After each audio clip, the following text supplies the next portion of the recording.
سنی دنیا کی توجہ حاصل کرتے ہوئے سوال یہ ہے، آسمانی اور الہامی مذہب کا کردار کیا ہے؟ جب تک مذہب کا کردار ہمارے سامنے نہیں ہوگا ہم ان بھول بھلیوں کا شکار رہیں گے۔ کبھی محرم کا جھنڈا ہمارے ہاتھوں میں ہوگا، کبھی ربیع الاول کا جھنڈا ہمارے ہاتھوں میں ہوگا، کردار سے ہم عاری ہوں گے، اخلاق سے تیغ و بالا ہم ہوں گے، اور ہمیں کوئی فکر نہیں ہوگی کہ ہمارا خالق ہم سے کیا چاہتا ہے، ہمارا رسول ہم سے کیا چاہتا ہے۔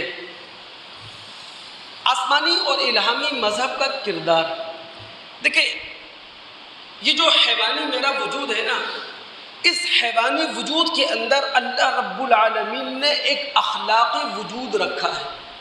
مذہب کا کردار یہ ہے کہ اس حیوانی وجود کے اندر مذہب میرے اخلاقی وجود کی حفاظت کرے۔ یہ میرا جسم ہے، اس جسم کے اندر اللہ رب العالمین نے روح انسانی رکھی ہے، روح ربانی رکھی ہے۔ مذہب کا کردار یہ ہے میرے جسم کے اندر جو روح انسانی ہے، جو روح ربانی ہے، مذہب اس کی حفاظت کرے۔ یہ مذہب کا کردار ہے۔ سنی دنیا جب تک سمجھے گی نہیں اس وقت تک کردار سے عاری رہے گی، جس طرح کہ ہمیں نظر آ رہا ہے۔ اللہ رب العالمین نے ہمارے اخلاقی وجود کے تحفظ کے لیے، ہمارے روحانی وجود کے تحفظ کے لیے ہمیں اعلیٰ تر فطرت پر پیدا کیا۔ عقل کی دولت سے اللہ رب العالمین نے ہمیں مالا مال کیا، اس کے ساتھ اللہ رب العالمین نے انسانوں کی رہنمائی کی ذمہ داری خود اپنے ذمہ لی ہے۔ مطالعہ کریں آپ سورہ بقرہ کی آیات 38 اور 39۔ اللہ رب العالمین نے ہم انسانوں کو زمین میں بساتے ہوئے کہا اہبطوا منہا جمیعا، جاؤ زمین میں جا کر بس جاؤ۔ فَإِمَّا يَأْتِيَنَّكُم مِّنِّي هُدًى، تمہارے پاس میری طرف سے رہنمائی آئے گی، اور وہ رہنمائی کیا ہے؟ رسالت کی شکل میں، نبوت کی شکل میں، کتاب وحی کی شکل میں۔ پھر رب العالمین نے فرمایا جو میری رہنمائی کو اپنی زندگی کا حصہ بنائے گا وہ کامیاب ہو جائے گا، اور جو میری رہنمائی کو آنکھیں دکھا دے گا، یعنی نبوت، رسالت اور کتاب وحی کے مقابلے پر کھڑا ہو جائے گا، وہ ناکام ہو جائے گا۔ مذہب کا کردار کیا ہے؟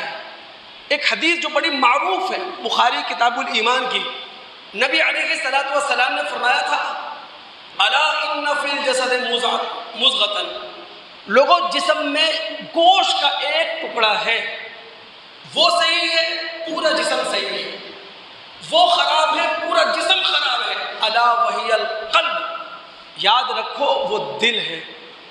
اسی لیے میں کہا کرتا ہوں کہ نبی روحانی دنیا کا، اخلاقی دنیا کا ہارٹ سرجن ہوا کرتا ہے، وہ اسی پر کام کرتا ہے۔ اسی لیے ہمارے رسول صلی اللہ علیہ وسلم نے فرمایا التقویٰ ہاہنا، لوگوں تقوی کی دولت یہاں پائی جاتی ہے۔ نبی کی وحی اسی پر کام کرتی ہے، نبی کا قول اسی پر کام کرتا ہے، نبی کا فعل اسی پر کام کرتا ہے، نبی کی نظر اسی انسانی دل پر رہا کرتی ہے۔ تو مذہب کا دوستو یہ کردار ہے جو سنی دنیا کو سمجھنا چاہیے۔ اب ہم سنی مسلمانوں کا،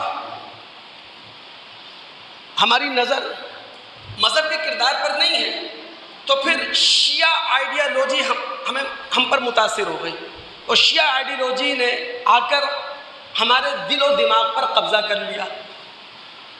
ہم سنی مسلمانوں کو اس کی فکر نہیں ہے کہ ہم اپنے اخلاق بہتر کریں، اپنی روح کی پاکیزگی کا انتظام کریں۔ ہمیں کس چیز کی فکر ہے؟ اللہ کے رسول کا انتقال ہوا، آل علی اللہ کے رسول صلی اللہ علیہ وسلم کی تجہیز اور تکفین کی فکر میں ہیں، جبکہ انصار اور مہاجرین وہ خلافت کی جو گتھیاں ہیں انہیں سلجھانے میں لگے ہوئے ہیں۔ سنی دنیا کو تاریخ کا مطالعہ کرنا چاہیے، حدیث کا گہرا مطالعہ کرنا چاہیے۔ اللہ کی قسم، محمد الرسول اللہ صلی اللہ علیہ وسلم کے گزر جانے کے بعد جتنا بڑا ہنگامہ اللہ کے رسول کی نیابت کے حوالے سے نبی صلی اللہ علیہ وسلم کے بعد خلافت کے حوالے سے کھڑا ہونے والا تھا مسلمانوں کے درمیان ابو بکر اور عمر رضی اللہ تعالیٰ عنہ نے اپنی سینیارٹی کا استعمال کرتے ہوئے اپنے بڑے ہونے کا حق ادا کرتے ہوئے اس معاملے کو بہت آسان انداز میں سلجھا لیا. لیکن شیعہ آئیڈیالوجی نے ہمیں الجھایا ہوا ہے کہ جناب یہ لگے ہوئے تھے خلافت اور نیابت کے چکر میں اور آل علی اللہ کے رسول کی تجہیز اور تکفین میں کی فکر میں لگے ہوئے تھے. حالانکہ تاریخ بتاتی ہے کہ نبی علیہ الصلوۃ والسلام کا جو انتقال ہوا ہے وہ پیر کا دن ہے.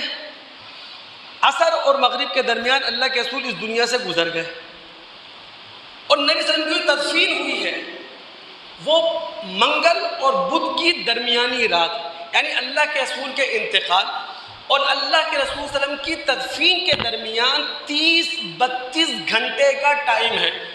ہم تو پوچھ رہے ہیں کہ بتاؤ تو صحیح اس 30-32 گھنٹے میں وہ کون سا وقت تھا کہ جب انصار اور مہاجرین خلافت اور نیابت کی گتھیاں سلجھا رہے تھے اور آل علی رضی اللہ تعالیٰ عنہ اللہ کے رسول کی تجہیز اور تکفین کر رہے تھے.